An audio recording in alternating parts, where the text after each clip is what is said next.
you. We are Venom.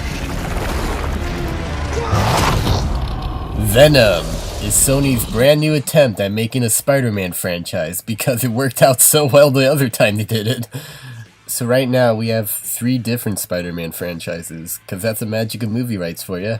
We have MCU Spider-Man, the one from Homecoming who's part of the Avengers. We have the Ultimate Spider-Man, Miles Morales, who will be the main focus in the upcoming Into the Spider-Verse. Well, him and several others. And with this one, they seem to be crafting their own Spider-Man universe, without Spider-Man. Because the thing is, Disney technically owns half his rights, and seeing as they're trying to go a darker, edgier direction with this, they probably wouldn't want to get involved. However, even though Disney has split custody of him and some other major players, Sony still entirely owns a few characters, including Venom, a very popular one. So seeing as they do plan to kickstart a universe of whoever they have, I shall hereto refer to this franchise as the Sony whatever. For the first film of the new Sony whatever, Venom's an understandable choice, as I just stated he's very popular, but he's also heavily tied to Spider-Man himself, who, like I also stated, they probably can't use. Not only that, but this is their second attempt at tackling Venom, as they already did in Spider-Man 3 more than a decade ago, and the handling of that was...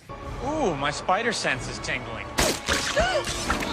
If you know what I'm talking about.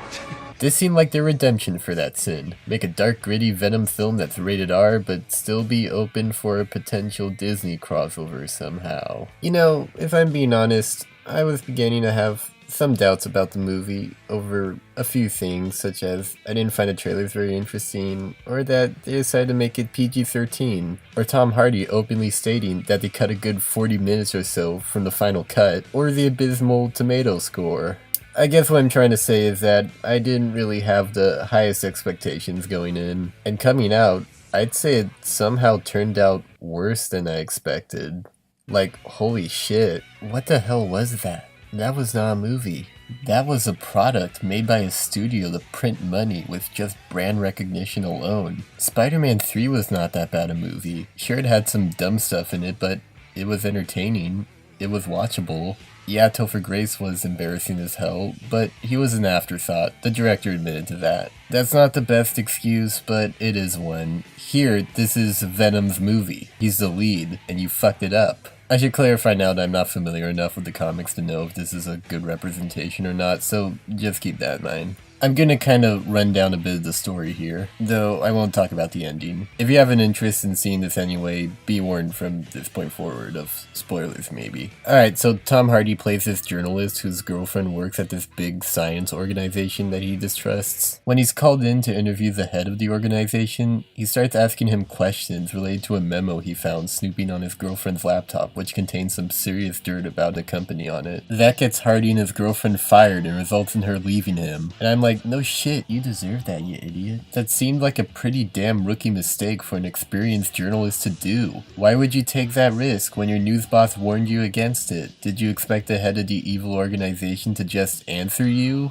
Oh, and speaking of, the head of the evil organization is this goofy supervillain who experiments on poor people to make contact with symbiotes, only for them to keep dying. There's this one scene where he experiments on a guy named Isaac, and he proceeds to go on this spiel about the biblical patriarch of the same name, and how he and Abraham blah blah blah. He's God, get it? This one scientist who's sick of the experiments goes to Hardy, tells him he's correct about the accusations, and then for some reason brings Hardy to the lab where all the research is being done. Apparently it's because he needs evidence and proof that they're evil, but all he needs to do is just take photos on his phone. Why couldn't the scientist lady do that? So he recognizes one of the homeless people in the containment chamber, breaks it open, and that causes him to get possessed by Venom in a sequence of events that go by so fast it feels hard to process. Like, they break through a metal fence, and then they run on the walls, and then bad people are chasing them with golf carts. Like, what is happening? So Venom's inside him now, and he could talk telepathically to him, and now he gives him this huge appetite. There's this one bad scene where he breaks into a fancy restaurant that his ex is at for a date with her new doctor boyfriend, and Hardy tries to warn them about the organization, but he just ends up making an ass of himself. It's like a scene straight out of a bad comedy. It actually reminded me of the Ghostbusters reboot that had a scene just like that. That was also a Sony movie. Is it coincidence?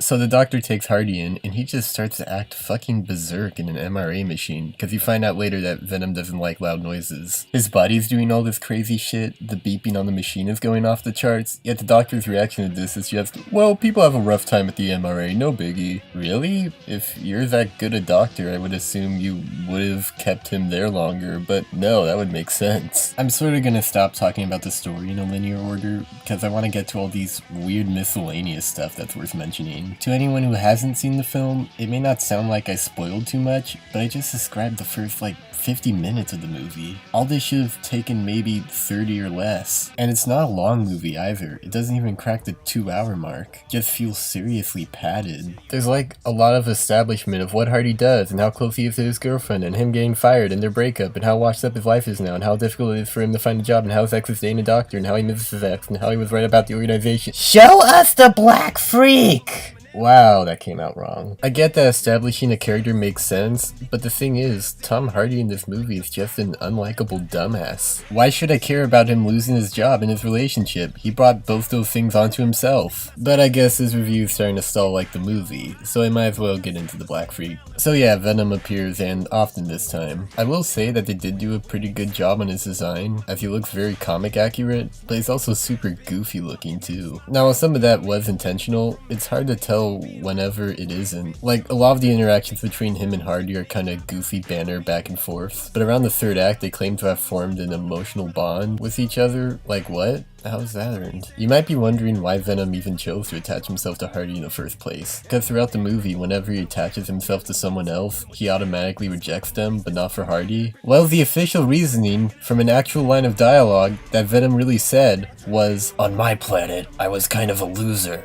like you."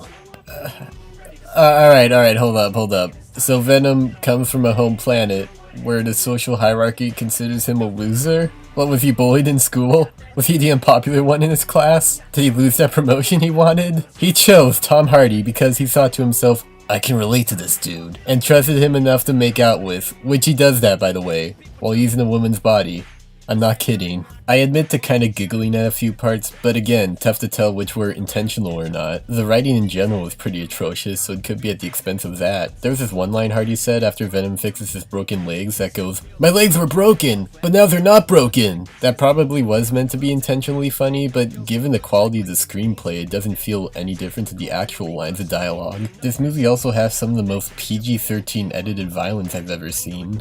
Never have I seen such a bloodless neck slashing since Black Panther. Venom frequently bites the heads off of people, and no carnage is anywhere. Oh, and I love how matter-of-factly Tom Hardy responds to that. Yeah, he does that. There's a lot of product placement for Ore-Ida tater tots because that is Venom's official food of choice. It does that dumb thing where they establish these characters who purely exist to annoy the protagonist so he could kick their ass later. Like he has this neighbor who constantly plays loud music, which is something I saw in the Halle Berry Catwoman movie. There's also this guy who frequently robs the convenience store he goes to, as if that were a weekly routine for him. Oh, and that leads to the scene, the infamous scene. You know the one, the turd in the wind. You will be this honest, legless, faceless thing, won't you? Rolling down the street like a turd in the wind.